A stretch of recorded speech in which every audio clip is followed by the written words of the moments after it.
Hey everyone, welcome back to our channel. We're the Movie Couple. I'm Dustin. I'm Wendy. And this is our review for Oppenheimer. Oppenheimer is directed by Christopher Nolan, and it follows Oppenheimer's role in the development of the atomic bomb during World War II. Now, normally during the description of the movie, we talk about, name some of the stars that are in this movie. That would have taken forever because this is just a star-studded cast.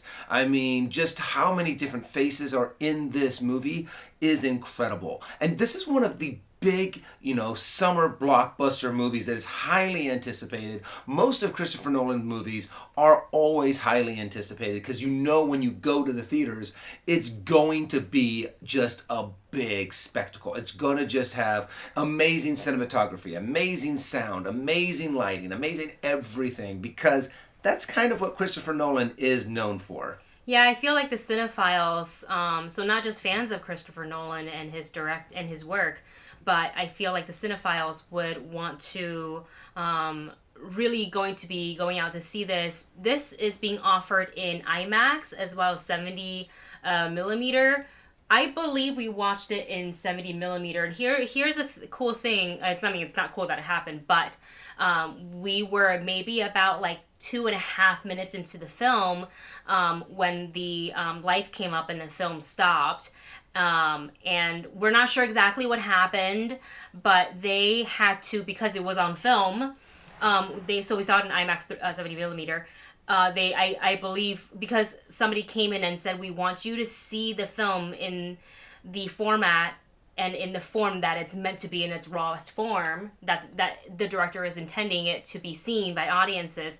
So we waited like a full 15-20 minutes. Yeah, it was a while for them to get that projector up and running. And it makes sense. I think I've seen what it actually looks like for a 3-hour movie, and you have all of that film. I think they said it's like 11 miles long. Wow. So it is this huge tray of wound up film. So it makes sense that you're probably going to have some technical difficulties when you're dealing with that much film. This film is centered around Cillian Murphy's Oppenheimer, and it does take place during the development of the atomic bomb. But there's some really important people that are also a part of the movie, including Louis Strauss, played by Robert Downey Jr., which, by the way, it took me like a second to fully recognize that it was him. Oh, really? Yeah. It wasn't until I think he did something in his... It wasn't the way he set the line, but it was the certain way he was standing or leaned against something.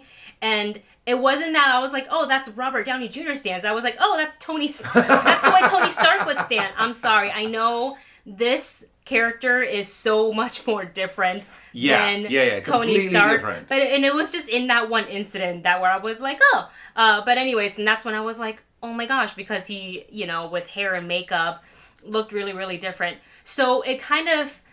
If you are familiar with the history of it, it's not just centered around the development of the atomic bomb. We go a bit back to give you some history on Oppenheimer and, in his journey as a physicist. But then there are some time jumps, and it kind of jumps into that very controversial hearing that... I mean, this is history, right? I'm not ruining it for anybody if I say it. Yeah, this is all parts of history. And the thing is, I would actually like to see a history versus Hollywood on this, because one of the things, that Wendy said that they did a lot was jumping around in the timeline, so you get these different parts of the story. But yes, from what I could tell and what I remember of history, it does follow the course of history pretty well, but I don't know the intricate ins and outs of what this movie was diving into, because... Well, it's like if you learned about it in class, in school, it's like they spent a week or so on it. No, they might just mention it. And then it was read the chapter for yourself, and it's just the chapter in this very huge part of history.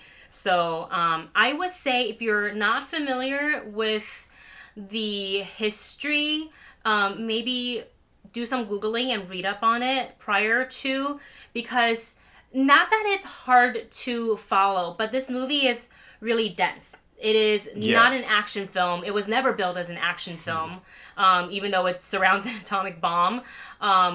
So there's going to be a lot of dialogue, There's going to be visually, you're going to be super stimulated. And another thing with this film, which I feel like that happened with Tenet as well.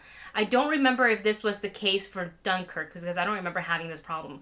But the sound and the music that will play at the same time as the actors are, doing their very deep, nuanced scenes, the music would just be, at least for my preference, a touch louder, where the dialogue you miss and you can't really hear exactly what they're saying. I remember that being the case for Tenet. And I felt like that was a little bit of the case here. Luckily, if you understand the history, it makes it a little bit easier for you to follow. And I do have to admit, that's something that I have a problem in normal movies without incredible sound and other things to kind of stimulate your mind. I miss a lot of the dialogue. Sometimes I do wish that they had like subtitles. And plus, when they're using names that you're not familiar with, if you're familiar with history, you're picking up on some of these things and you're like, oh, I know that name, I know this person, I know what they're referencing here. But if you're not familiar with it, a lot of it's going to go right over your head. So if you can, I would probably recommend on just brushing up a little bit on the history of the atomic bomb. So when you go into it and they're constantly jumping from this timeline to that timeline to this timeline. Fortunately, one of the things that they did do very well is changing the contrast of the way that the time period looked. So, yes, there is one time period that is all in black and white. Which, by the way, is done in analog photography. I read about that. I thought that was really cool. And you can see the grainy. From the different kinds of lighting, from the different kinds of mood. It's easy to tell what time period it is because they will not tell you. They don't put up like 1949 on this part, or it doesn't put the date up there every time it switches from one time to another. Yeah, so just know that they towards the beginning of the film they talk about his earlier, Oppenheimer's earlier life, and then throughout obviously they do continue to progress on until the Hiroshima timeline. So like just know it does progress. And actually, but progresses it goes a little bit after which that I was too, surprised with the Cold by. War. It does talk about what happened to Oppenheimer with Robert Downey Jr.'s character. Louis Strauss. Thank you very much. And it does talk about him being attacked and him about what he had to go through after the came atomic to fame, bomb. And then it came. This was a great examination at like Oppenheimer's psyche as well. From being a physicist and being in love with science and all of this stuff, and looking and then they're building this very destructive thing and seeing it being used. To kind of the overwhelming feeling that he got from after, the effect and the outcome of the very thing he created. So we'll leave some of those moments that the performances are fantastic. So as far as performance goes, Dustin already mentioned this earlier, but it is just a stacked cast. Cillian Murphy, Robert Downey Jr., Matt Damon, Florence Pugh, Emily Blunt, Jack Quaid. Alden Ehrenreich, sorry about that. Rami Malek. I am forgetting 50 million names. That is more than I could have possibly named. That's incredible. Oh, Gary Oldman, yeah. Oh, yeah. It took me a second for Gary Oldman to be like, wait a sec. Oh my goodness, that's Gary Oldman. What he did. But that's kind of his standard. Oh, Kenneth Branagh's in the film as well. Oh, yeah, that's right. But just like what he did in Churchill, where you're kind of like, how is that him? He just melts into that character. Yeah. But all of the actors do an amazing job. Yes. Overall, I have to say, yes, this is definitely a Christopher Nolan movie. The acting, top notch. The visuals are amazing. The sound design there are some moments to where you can feel the way that Christopher Nolan talked about this. Yes. To where you're going to feel the effect. You're going to feel the effects of the first time they used the atomic bomb. Yeah.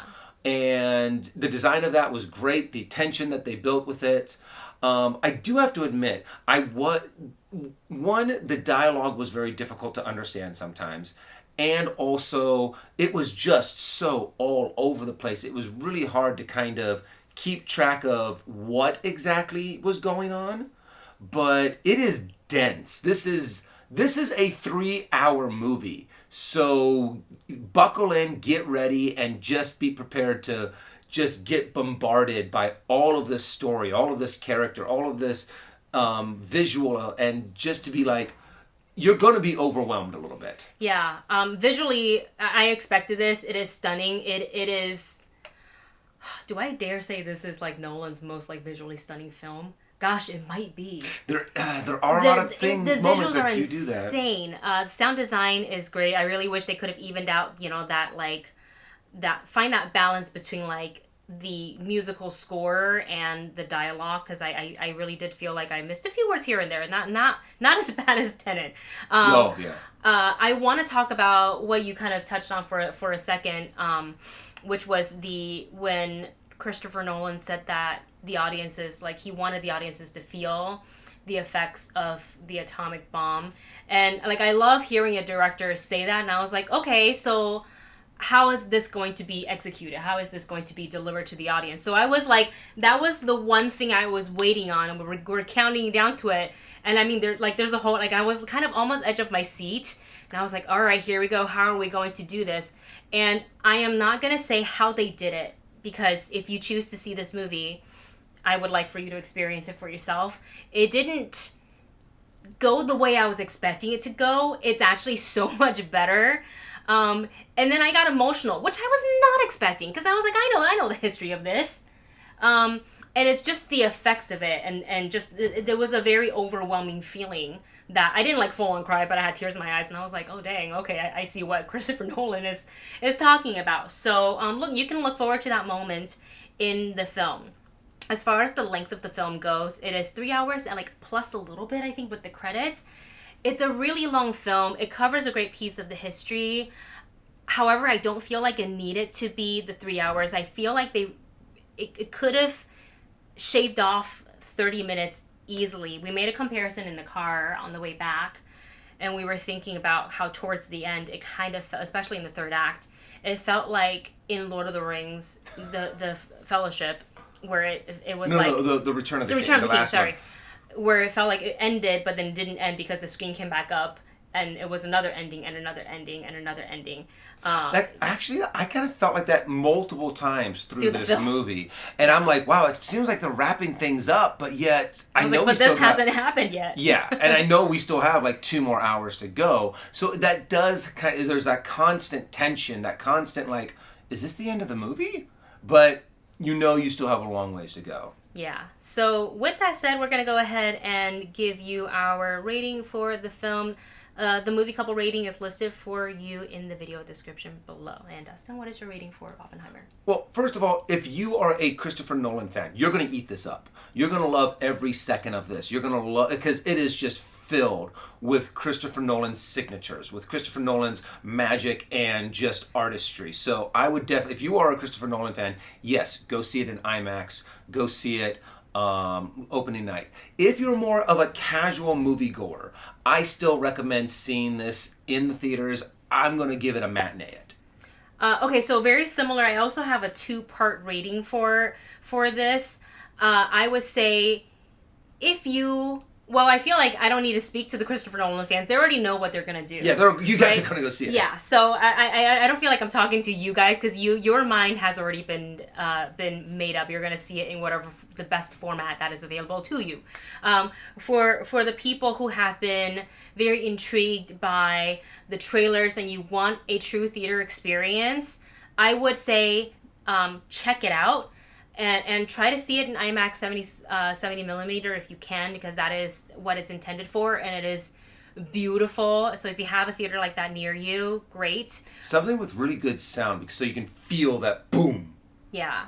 Yes. And then for me personally, this is a very dense film. And it was great to experience in the theater. So I am going to also give it a matinee. So with that said, you guys, that is it for our non-spoiler review, or so I guess sort of pseudo-spoiler included, because it's history. It's history, so you can always check it out. Yeah, so you probably already learned about it in school. Thank you so much for watching. Don't forget to like, share, and subscribe, and we will see you in the next review.